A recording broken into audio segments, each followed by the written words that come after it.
In the middle of the night, January 5th, 2014, I woke up from a very bad dream. I tried as hard as I could to get back to sleep and get it out of my head. But no matter what I did, the dream just would not leave. A few hours later, I awoke and I shared with my husband of 22 years that my very bad dream was about him. I said, "I dreamed you were having an affair." He got the strangest look on his face, and a few moments passed in silence. And then it began. He started telling me all the details about his affair. This was no longer just a very bad dream. This was a living nightmare. I still to this day don't know how I was able to stay so calm, but I asked him to leave. And I asked him before he left to tell our children the truth about his affair. I figured at 16 and 14 they were old enough to hear it, and I knew I didn't have it in me to make up a story about anything other than the truth. For the next few days I was despondent, and I know it scared my children. Pretty much, I was just laying in bed crying. I slowly began to function again, largely for their sake, but it was really hard. As I began to process what had happened, I realized just how bad things had gotten in my marriage over the last few years. But had I not had that dream, I think I'd probably still be married to him. Because you see, I don't quit. And failure is not an option, ever. I lived my life for decades exactly the way I thought I should. I was a good girl, at least by the standards my parents raised me with. Get good grades, get a job, go to college, graduate in 4 years, get a real job, get married, have children, get a house in the suburbs, maybe even have a white picket fence, get a dog just for good measure. Check, check, check. Life was going exactly according to plan. Until it wasn't. But even when it wasn't, I don't think I would have done anything as drastic as getting a divorce.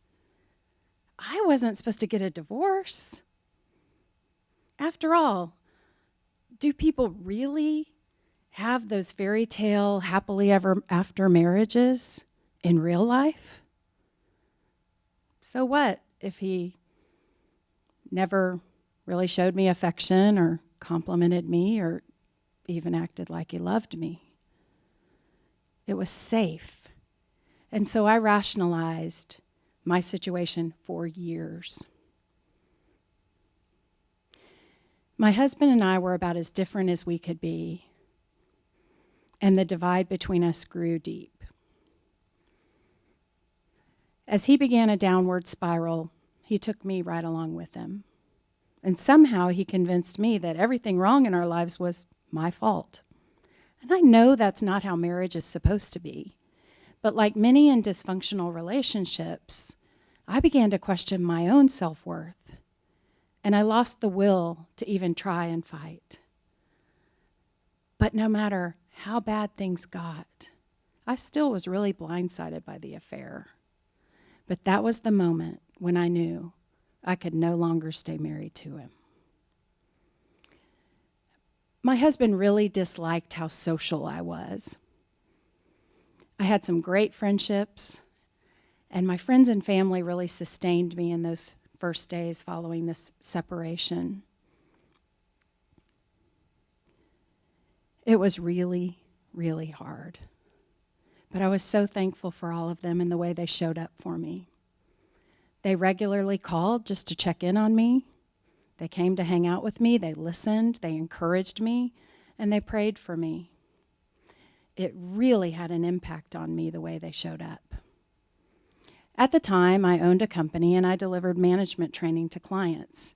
I was basically paid to show up. And if I didn't deliver, I didn't get paid. But I could barely function, so I literally could not deliver.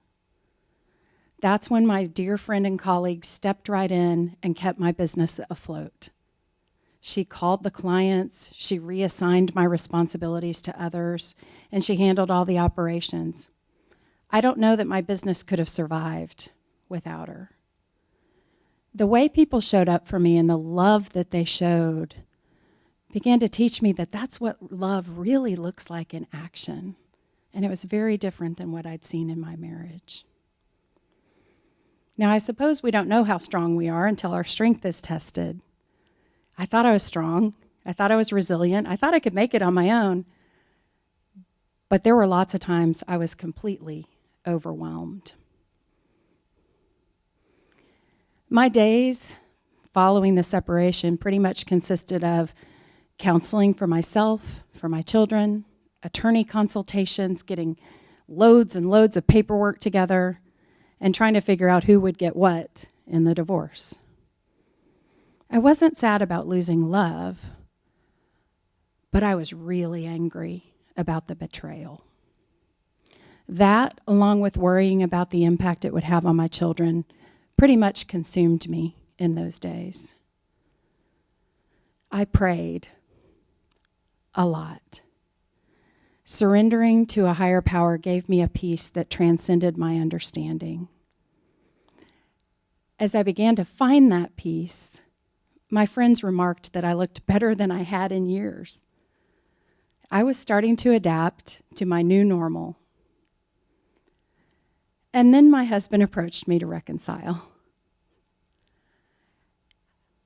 It made me sick to my stomach to really think about that because I knew it probably wasn't the right answer. But I felt like I had to try. So we went to marriage counseling. But in the end, it was just too far gone. I made the decision to get a divorce. One of the main reasons I did that was because of this. The very things that most people would say were some of my strongest qualities, like being outgoing and being focused on relationships, were things that he deeply resented about me. And that wasn't going to change. And I wasn't going to change. After all, those relationships and the way they showed up for me had gotten me through my darkest days of my life to this point. So in the end, I decided to get a divorce. Finally, I had made a brave decision, a decision just for me. It was hard, and life was very uncertain. There were times I didn't even know where my next paycheck was coming from or how we'd make it until that payday. It was hard for my kids.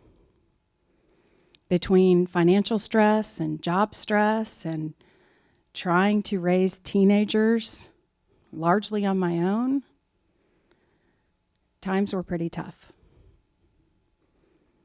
I was overwhelmed. I knew I needed to sell the house, get a new, more stable job. I knew I needed to figure out how to be a single mom. And all of that was pretty overwhelming. But somehow, the love of my family and friends and my prayer sustained me. And even through the toughest times, we had some really great things happen. My kids and I grew closer. I really enjoyed my time with them, and there was a lot of love in our home, even in those tough times. Finally, I had a chance to do things differently. I ended up getting a good job, and I even began to date again. I'm thankful for my counselor who encouraged me to find love. She said, "You have a lot of love left to give, and you deserve to be cherished, not just given the leftover crumbs of affection someone can find for you. Cherished." By the grace of God, I met the true love of my life, And we've now been happily married for 6 years. My life has been immeasurably different since this transformation began. I've watched my children grow into the amazing, productive, smart adults that they are today. This was the transformation I never knew I needed. But it has made my life so much richer, more fun, more fulfilling than I ever thought possible. It took surrendering to my own plans, to other people's expectations for me, surrendering to the uncertainty that I didn't even know where my future would take me. That was one of the most important things I could do. And along with that, trust. Trust myself. Trust in my ability, even if it's just my ability to just forge ahead through the tough times. Trust in those people who show they care and cherish those relationships. And along with surrendering and having trust, having faith in something larger than myself, faith and hope that things would be better. That faith sustained me, and as sure as I'm standing here, I know my prayers were answered. I encourage you to think about those 3 words: surrender, trust, and faith. Because hanging on to those 3 words could lead you to a life more fulfilling than you ever expected, a life that you will cherish. Thank you.